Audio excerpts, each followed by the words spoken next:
warahmatullahi wabarakatuh. Perkenalkan, nama saya Henry Sultoni Harahap dari kelas BDP 3B Program Studi Budidaya Perkebunan.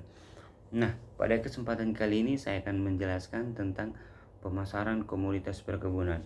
Yang mana pemasaran ini adalah suatu proses atau suatu aktivitas yang mempercepat sampainya produk mulai dari tangan produsen hingga ke tangan konsumen dengan cara melakukan kegiatan promosi atau pengenalan dan akan didistribusikan oleh distributor.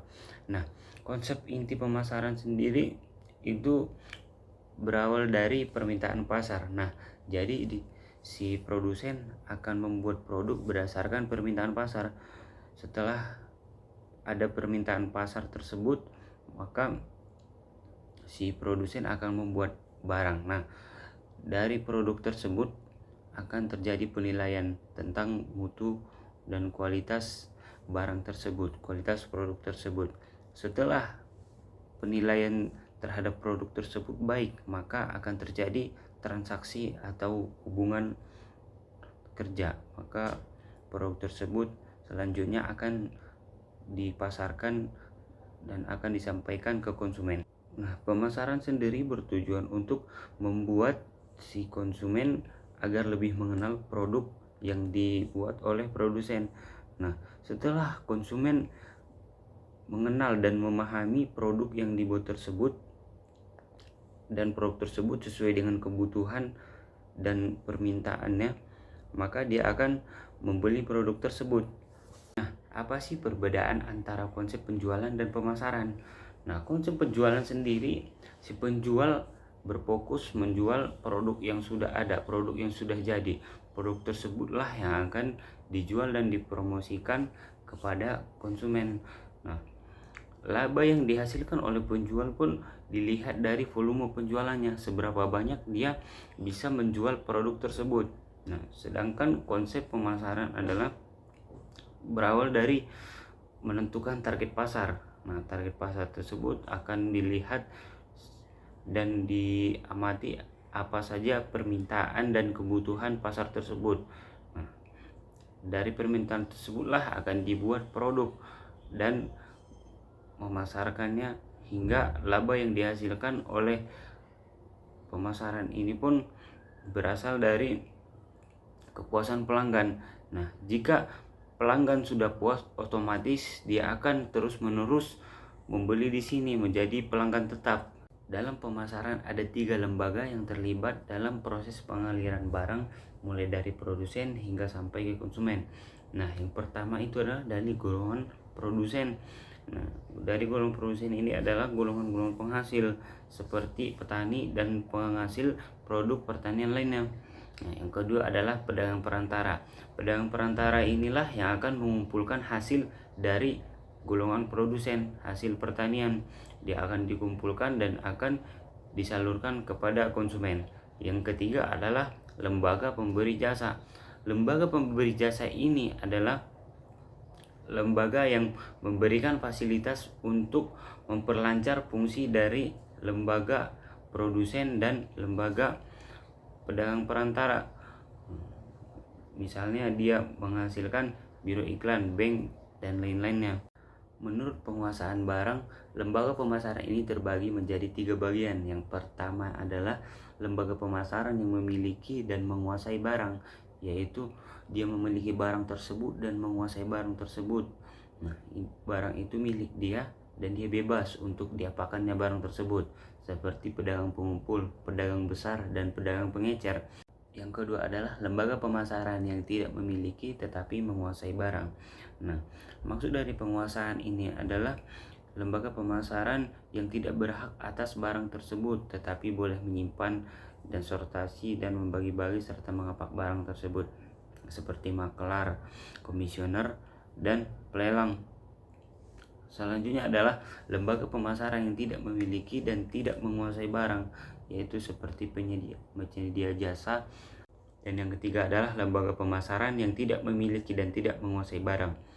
Nah, lembaga pemasaran yang tidak memiliki dan tidak menguasai barang ini hanya sebagai penyedia jasa agar produk yang dihasilkan oleh produsen cepat sampai ke tangan konsumen. seperti penyedia jasa angkutan, penyedia jasa pergudangan atau penyimpanan, dan penyedia jasa pinjaman, dan lain-lain. Nah, setelah kita membahas tentang lembaga pemasaran, maka selanjutnya kita akan membahas tentang saluran pemasaran. Nah, saluran pemasaran ini dibagi menjadi 4 level. Yang pertama itu adalah zero level channel. Maksudnya adalah produk yang dihasilkan produsen akan dijual langsung kepada konsumen tanpa ada perantara. Yang kedua adalah one level channel. Nah, produk yang dihasilkan produsen akan dijual kepada pengecer, dan pengecerlah yang akan langsung menjualkannya kepada konsumen. Yang ketiga adalah two level channel. Nah, produk yang dihasilkan oleh produsen akan dibeli oleh pedagang pengumpul lalu dijualkan kepada pedagang pengecer, dan pedagang pengecer lah yang akan menjualkan langsung kepada konsumen. Nah, yang keempat adalah three level channel. Nah, produk yang dihasilkan oleh produsen akan dibeli oleh pedagang pengumpul, lalu pedagang pengumpul akan menjualkannya ke pedagang besar. Pedagang besar akan menjualkan kepada pedagang pengecer. Nah, setelah sampai ke pedagang pengecer, maka akan dijual kepada konsumen.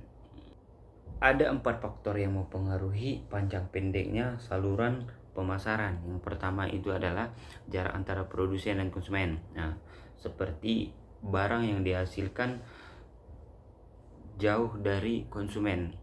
Contohnya hasil pertanian yang dihasilkan di Brastagi, sedangkan pelanggannya ada di Medan. Nah, tentu jarak tersebut sangat mempengaruhi terhadap saluran pemasaran. Harus melibatkan pihak ketiga, yaitu pihak angkutan, lembaga pengangkutan. Nah, yang kedua adalah cepat tidaknya produk rusak atau busuk.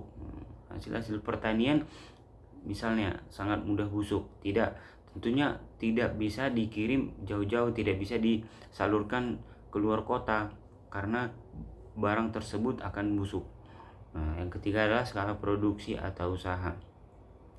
Jika produk yang dihasilkan oleh produsen besar atau skala perusahaannya besar, maka tentu jangkauan dari saluran produk tersebut akan lebih luas.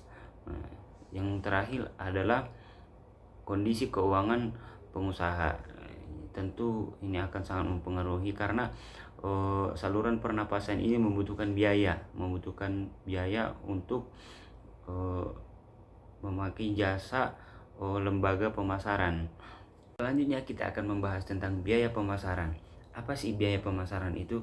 Biaya pemasaran adalah biaya yang dikeluarkan mulai dari proses mengalirnya barang dari tangan produsen hingga ke tangan konsumen. Nah, bagian-bagian biaya pemasaran ini adalah biaya pengumpulan, seperti toke yang akan mengumpulkan sayur-sayuran atau hasil pertanian dari petani. Tentu ini akan memerlukan biaya. Nah, yang kedua adalah biaya pemindahan dari titik produksi ke titik konsumsi. Biaya pemindahan ini adalah biaya yang diperlukan dalam pemindahan dari titik produksi ke titik konsumsi.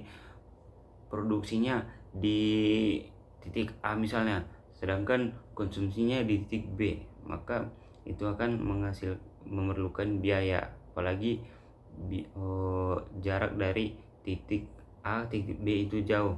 Nah, ketiga adalah biaya penyebaran di daerah konsumen. Nah, yang terakhir kita akan membahas tentang margin pemasaran. Nah, margin pemasaran ini adalah selisih harga yang dibayarkan oleh konsumen dan harga yang diterima oleh produsen. Di mana margin pemasaran ini sangat berkaitan dengan saluran pemasaran. Dalam saluran pemasaran tadi terbagi dari 4 level. Yang pertama zero level channel, tidak ada perantara. Si produsen langsung menjualkan produknya kepada konsumen. Tentunya harga yang dibayarkan oleh konsumen sama dengan harga yang diterima oleh produsen. Nah, yang kedua adalah one level channel. Dalam one level channel ini terlibat satu pedagang pengecer. Nah, pedagang pengecer tentunya akan memberikan harga yang berbeda dengan harga yang diterima oleh produsen. Misalnya produsen menerima harga sebesar 20.000 dari pengecer. Nah, pedagang pengecer akan menjualkan kepada konsumen sebesar 25.000. Terjadilah perselisihan harga sebesar Rp5.000. Maka begitu juga seterusnya sampai kepada tahap 3 level channel. Semakin banyak yang terlibat dalam perantaraan ini, maka semakin tinggi perselisihan harga dari konsumen terhadap produsen. Untuk kesempatan kali ini sekian yang dapat saya sampaikan. Kurang dan janggalnya saya mohon maaf. Billahi taufiq wal hidayah. Assalamualaikum warahmatullahi wabarakatuh.